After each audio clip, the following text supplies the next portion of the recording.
Okay, I'm going to discuss combating children and women rights violations in tobacco farming.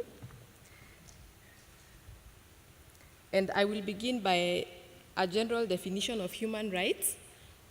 And these are entitlements that every human being has simply because they are human. A human rights-based approach to tobacco control does two things. First of all, it identifies the rights holders and their entitlements on the one hand, and then it identifies corresponding duty bearers and their obligations on the other hand. Then, a human rights-based approach to tobacco control works towards strengthening the capacities of right holders to make their claims and duty bearers to meet their obligations. So we are going to look at rights bearers and duty bearers. Every individual, whether it's a man or a woman or a child of any race or of any ethnicity, group, or social condition, bears rights, and these come down to us from the Universal Declaration of Human Rights.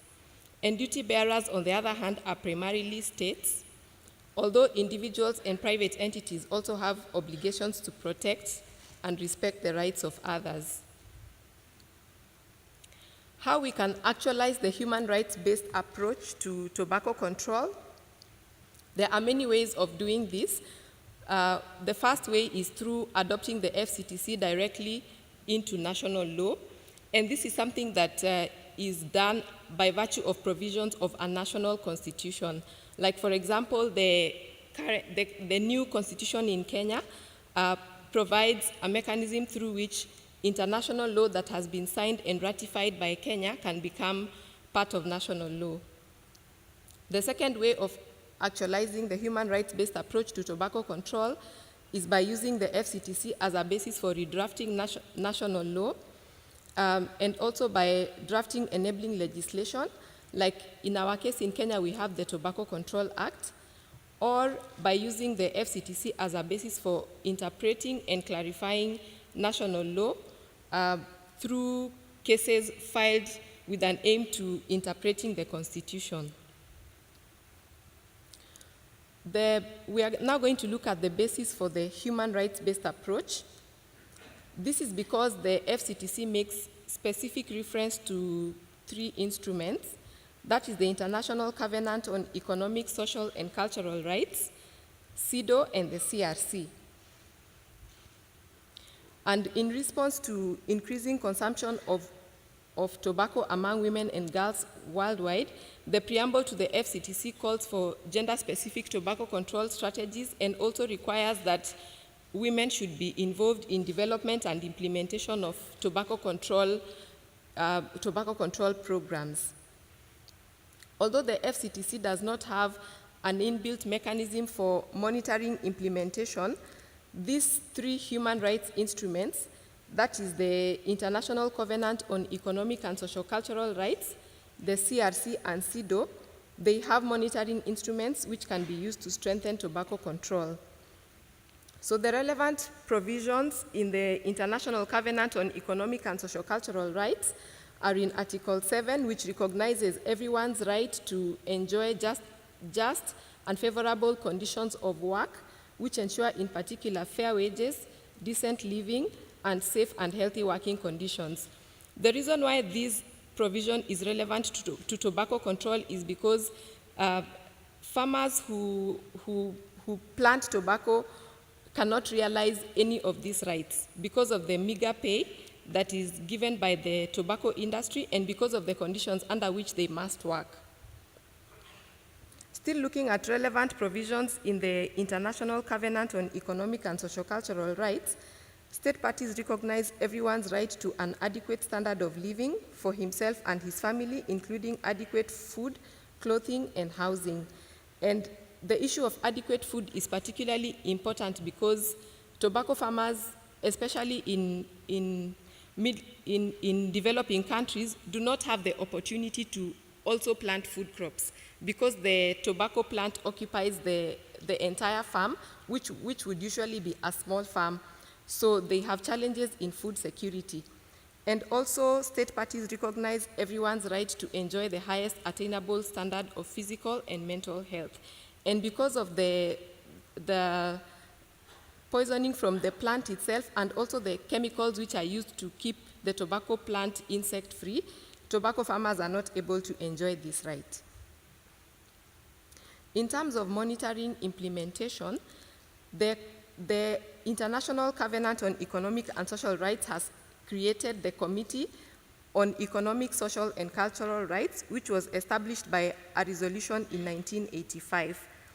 The purpose of the committee is to monitor implementation of the International Covenant on Economic and Social-Cultural Rights by state parties, and the requirements are that member states submit the initial report within 2 years of ratification and periodic reports every 5 years.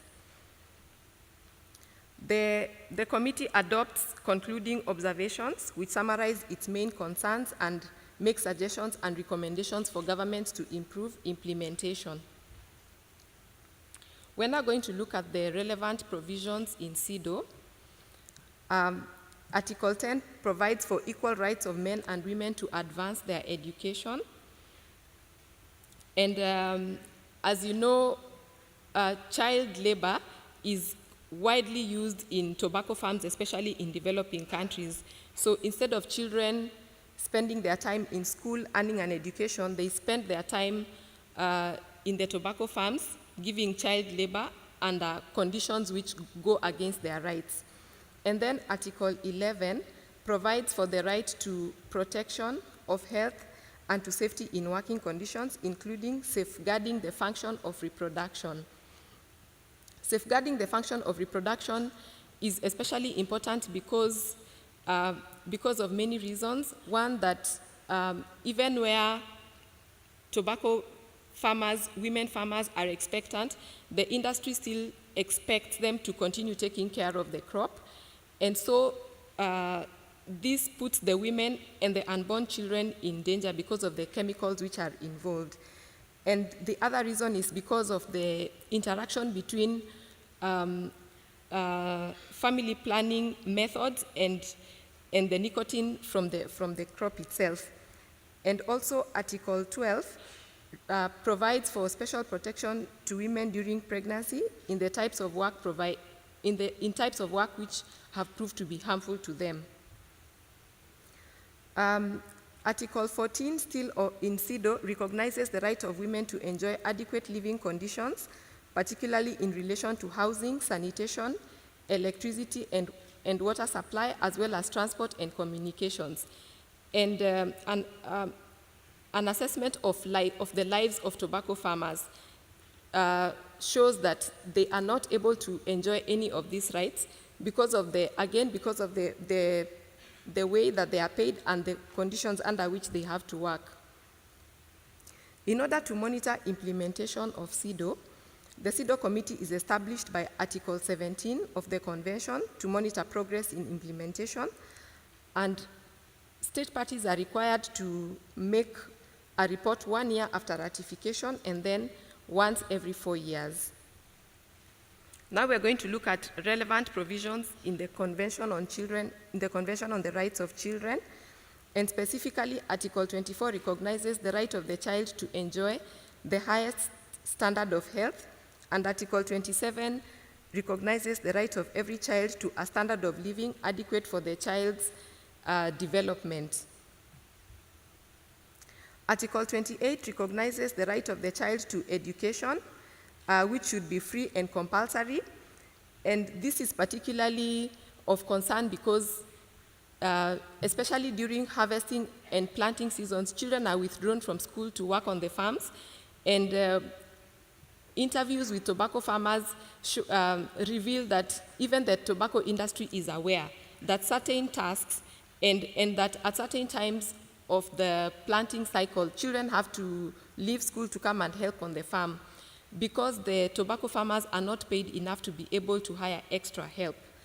And then Article 31 recognizes the rights of the child to rest and leisure and to engage in play and recreation activities appropriate to the age of the child. Again, tobacco farming goes against the provisions of Article 31 of the CRC because The children have to work on the farm before they go to school, and even after they come from school, they still have to come back and work. And as I have said, in specific times during the planting season, they have to skip school altogether to help on the farm.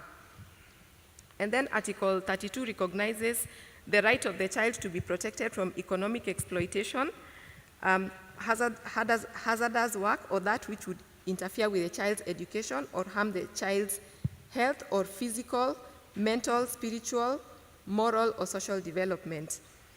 Article 32 provides for the minimum age of admission to employment, but in the tobacco farms, you find children as young as 8 years old who are already very well conversant on the different tasks that need to be done to take care of the tobacco plant.